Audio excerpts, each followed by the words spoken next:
Hello guys and welcome to the Crazy Coder. I'm Hilrahani. First find the logic, then code. Let's get started with this video.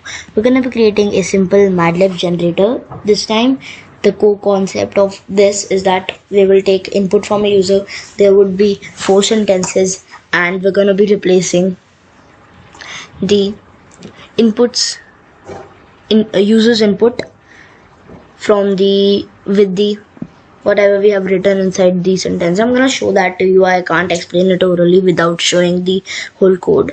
So first of all, if you haven't seen the installation of Jupyter, please do. Link is in the description for Windows, and I don't know about Mac and Linux, so if you don't know how to do that, please do. Basically it's like if you have pip, then you have to write pip install Jupyter Lab and it would automatically install Jupyter Lab, and I think inside the Mac terminal the same would happen, but I actually and simply don't know about Linux. So let's get started. I'm gonna open command prompt. You can use PowerShell or terminal or anything if you have downloaded Jupyter Lab, and let's type the run command Jupyter Lab. Let's close the browser pop-up and open up the Jupyter Lab shortcut which we have created. Now this is the this is the preview for you all guys. So let's try and run it. Enter a subject. I'm entering a subject. Math is saying math contains grammar. Closing I enter maths again, it's saying math contains pi. Again, if I enter maths, it's saying history is a part of maths. So it's basically randomly choosing sentences. So let's get started with this video guys. Well, I'm gonna go to the folder which I created inside the main folder that would pop up in Jupyter, which is TCC Python, the Crazy Coder Python, and over here this is the preview. I'm gonna be creating a new folder by clicking over here. The folder is gonna be mad libs, and then inside this folder I'm gonna be creating a new launcher notebook Python 3, and then I'm gonna be naming this. Let's click on rename mad libs generator .ipynb. Okay, so this extension is basically for running code in the Jupyter IDE. That's over here. Simply write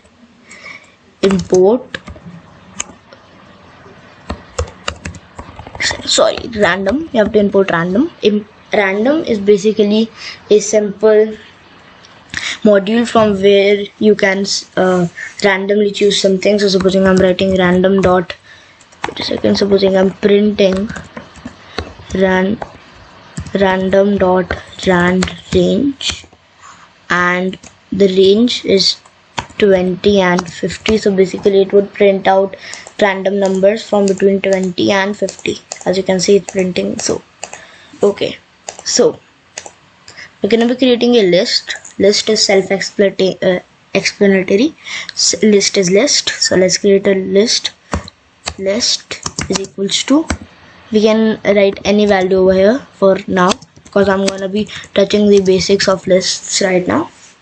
So now basically there are many functions that we can use in list. Supposing if I have to find what's the length of my list, then I can write print len and ly.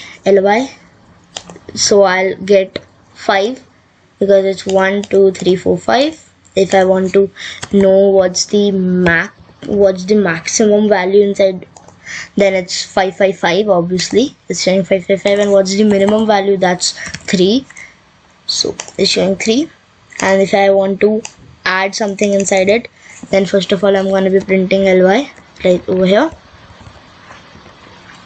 Okay, and then supposing I'm gonna be writing ly dot append, and what I need to append I'm gonna be writing inside. Supposing I wanna append 1 2 3 4, and then when I print ly, let's see, over here is showing me 1 2 3 4 6 6 5 5, and then it's over here saying 1 2 3 4 6 6 5 5 1 2 3 4.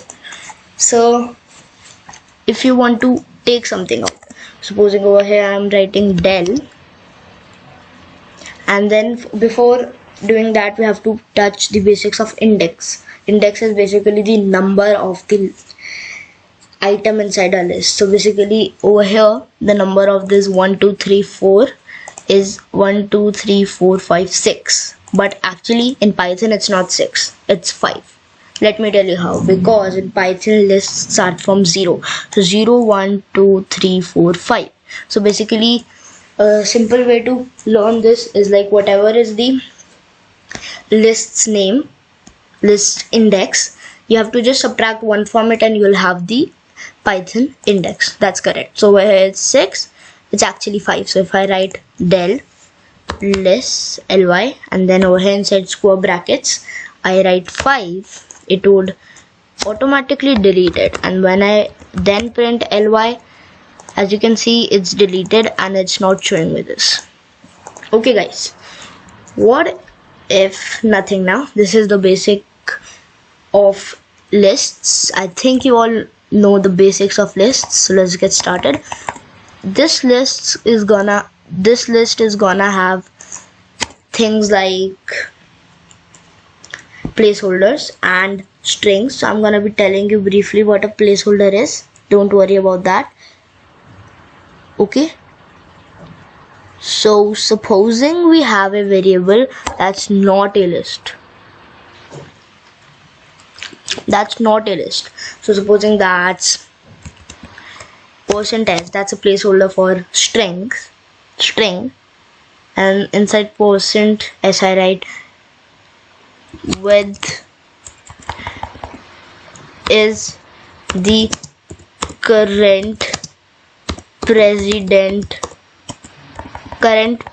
prime minister of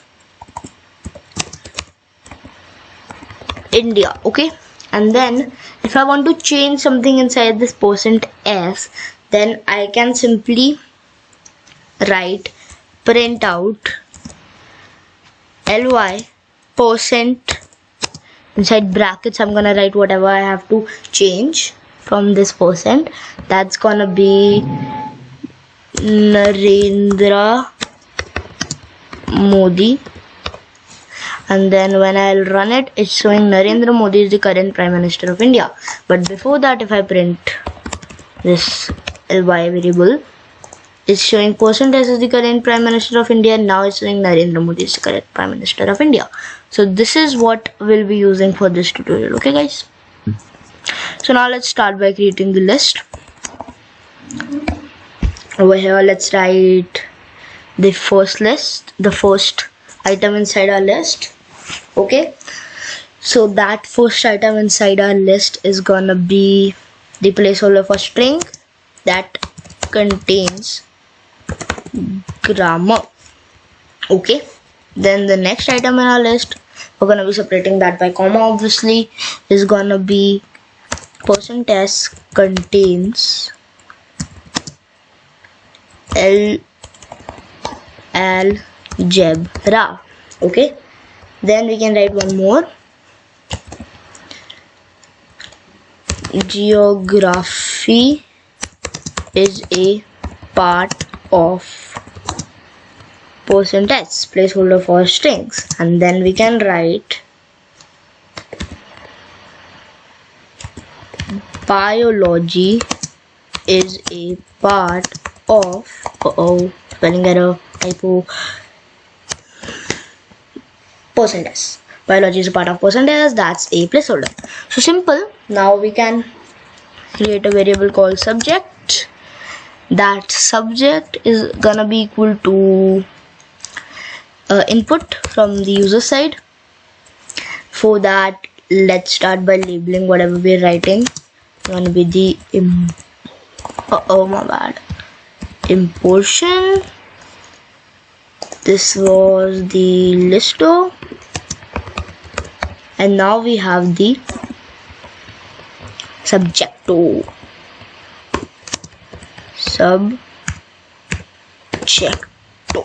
Okay, subject is equals to an input. Enter a subject. By the way, you can use any other IDE and you should have Python installed, but I would actually recommend Jupyter because it's very free, very safe, and it doesn't take up any space inside your computer because it's web based, and you have to just install it using pip library. Okay, so we have written this much, guys. Now let's move on to the Randomo. Now the variable madlibs is gonna be random dot choice, and that choice is gonna be from li. Okay, so basically what would this do? It would take out anything from over here, any item from the list. Okay, now let's move on something else. I can't find out the name right now, but let's see. Okay, so over here we're gonna be simply writing the Endo So this is gonna be the end. Now simply we're gonna be printing out madlibs percent uses input, which is a variable subject, and this is gonna be the end. Yep. Now it's gonna be printing out everything using maths. It's showing biology is a part of maths, and maths now showing maths contains algebra, and if I write biology, it's showing geography is a part of biology, which is actually not correct. But yep, you have it. And I'm going to be creating a 2-point version of this, where we're going to be trying to create scores. Like supposing if it's making sense, then it's going to be showing us you win, and if it's not making sense, then it's going to be showing us you lose. So guys, tada, bye bye, and see you. There are going to be rounds and many things, but not sure because I'm going to have to write code for it, and whenever I'll do, I'll see you. Until then, bye bye.